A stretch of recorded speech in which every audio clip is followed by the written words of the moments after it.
So during 2020, my dogs and I, the most normal thing we could do was just take a drive.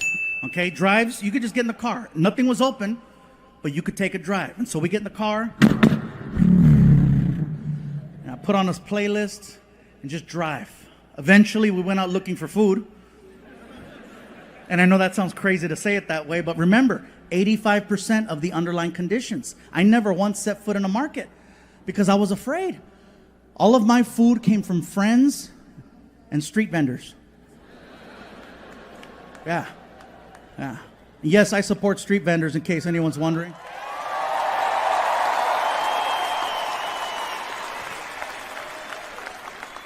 No matter what, they're working their asses off, again, trying to make a better life for themselves and for their families.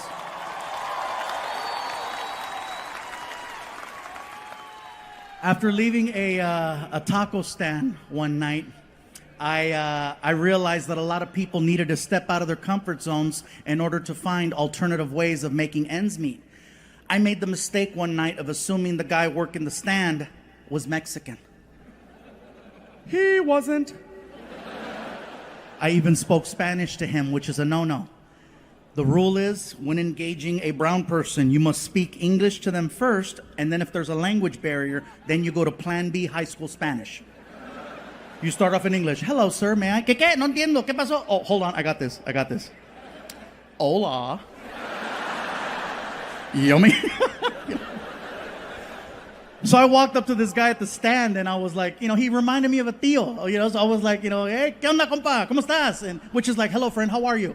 And he responded, what are you saying to me? I'm sorry, sir, I thought you were Mexican. No, I am not a Mexican. I am not a Mexican. I am Greek. Greek? Shit, I was way off. I'm sorry, bro. It's late. I'm tired. Can I have 2 tacos? What do you mean, can I have 2 tacos? I just finished telling you I am not a Mexican. I am Greek. I do not sell taco. I sell gyro. Gyro? And then I remember seeing writing on the front of the cart, and I just thought it was like the guy's name or something, right? I was like, it spells it out. Gyro. Gyro. He got all pissy. It is not a gyro, it is gyro. That shit says gyro. It is gyro. Bro, I'm tired, it's late. What is a gyro?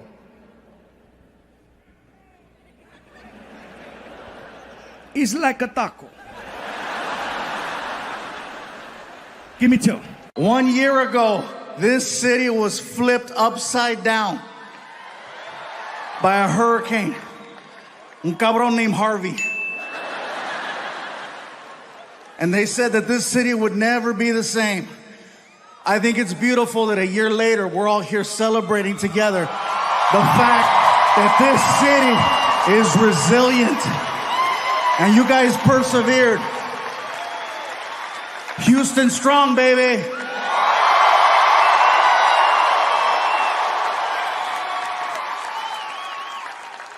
Yeah, that's serious. In all sincerity, guys, I'm not trying to kiss your ass. I already got your money. Bring it, Houston. I love this town. I've been coming here for 20 years. 20 years. Started off performing at a comedy club called the Laugh Stop. And then, of course, we jumped over to the Improv, and then I performed everywhere. I even did a one-nighter in Tomball. That's a long story for the people at home. I won't even get into that. I want to give you guys a heads up and let you know now that tonight I feel extra comfortable. You're gonna notice that you might hear a little bit more Spanish than you normally would.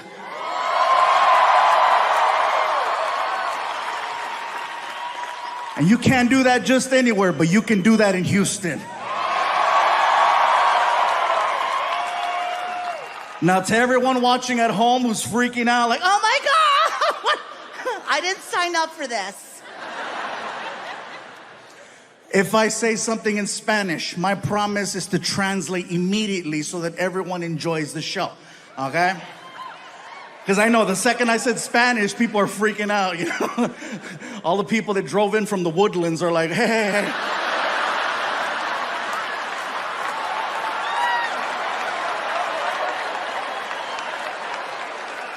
And for everyone at home, what does he mean by that? The people from the Woodlands, you know.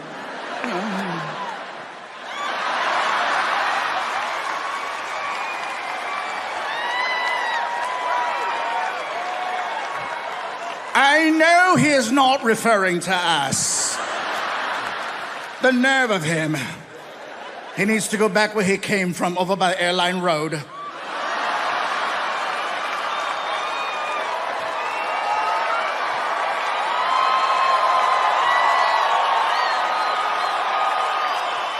That's right. I know where you keep your brown people.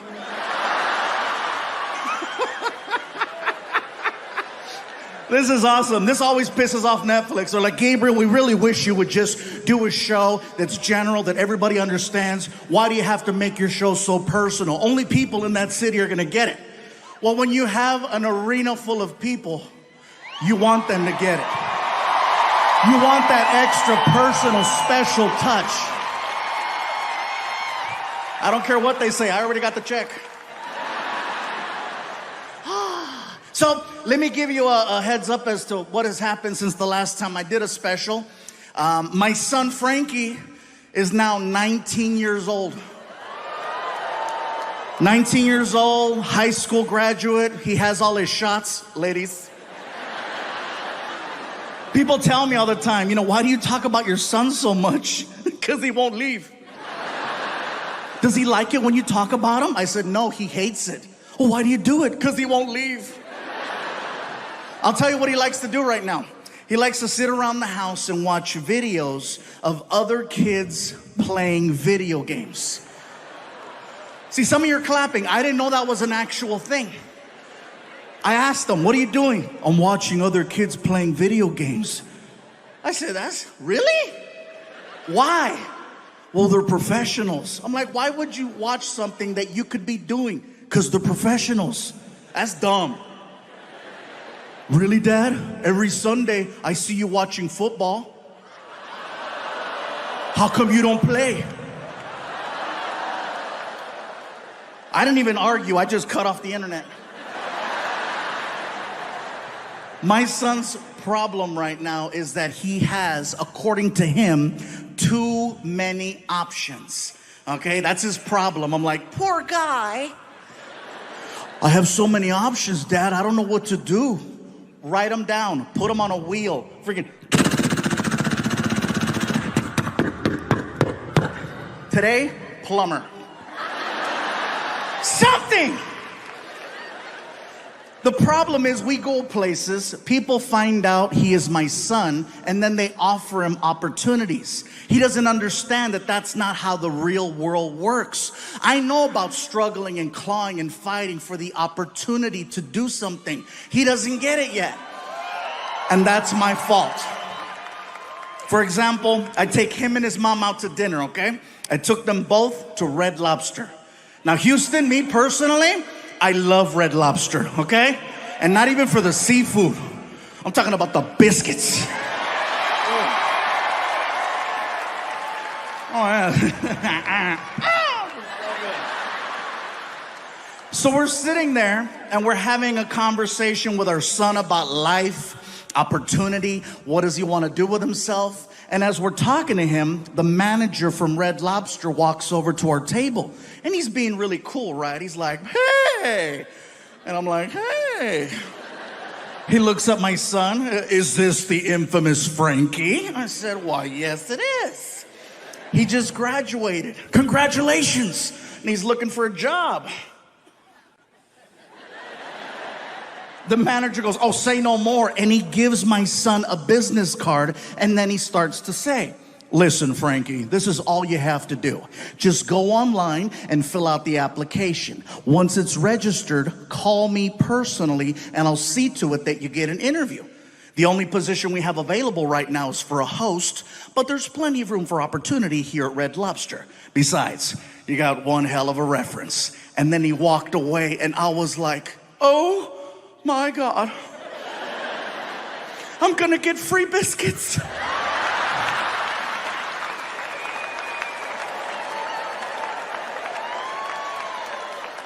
My son looks at me and says, I don't want to work at Red Lobster. I said, Frankie, no one is making you work anywhere. This is just another opportunity that you're wasting. Okay, no Red Lobster. What's your plan? Oh, I don't know. I got frustrated, so I raised my voice. Well, you better start thinking. His mom didn't like that. Don't talk to him like that. I said, look, biscuit blocker.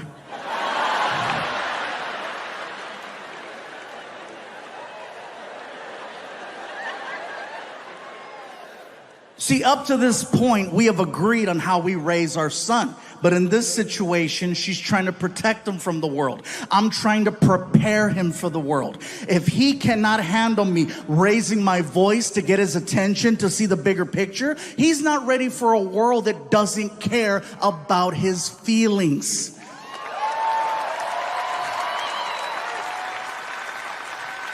So I say, you know what? I gotta have a one-on-one with him. I gotta have a one-on-one without... So I take him out to the movies. We get in the car, we take off. Little 20-minute drive, okay? As we're driving, I figure I'll have a little one-on-one with him. Maybe this way it doesn't feel like a talk. I thought he understood what I was trying to say. It's late, we're leaving the movies. We're pulling out of the parking structure, and out of the corner of my eye, I see a cop car. And I made a sound. I was like, ugh. And Frankie goes, what is it, Dad? I said, there's a cop at the light. What are you worried about? He's gonna stop us. How do you know? Watch. I made that left turn. Frankie's losing it. It's happening! I said, relax. I pull over. Cop pulls up from behind. Immediately. Driver, windows down. Oh. Driver, hands out the window. Serious?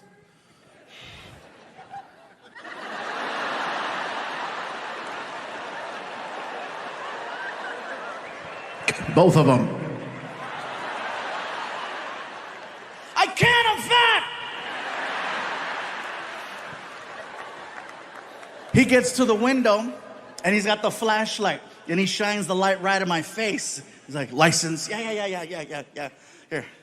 He takes the license, and then, of course, do you know why I stopped you? Officer, no, I don't, but I'm sure you're about to tell me. You don't have a front plate on your car. I said, officer, you're absolutely right. I do not have a front plate on my car, but my name is actually on the front of the car. Excuse me, my name is on the front of the car. I own a 2012 Ford Flex, and the Ford Flex has the actual word flex written on the hood. I have a friend who does custom automotive work, and he took all the letters off the car except for the letter F, and he made letters so that it spells fluffy on the hood. Okay? Yeah, it sounds impressive. You can do it too for like $23. It's not that bad. They're like refrigerator magnets. You can even move them. Like one day a letter flew off and it said foofy. Look at me, que pendejo. I know, stupid, right? So the officer walks around to the front of the car and he takes his flashlight and he shines the light right on the hood. And he does this, he goes, I knew it! And my son goes, what does that mean? I said, that means we get to go.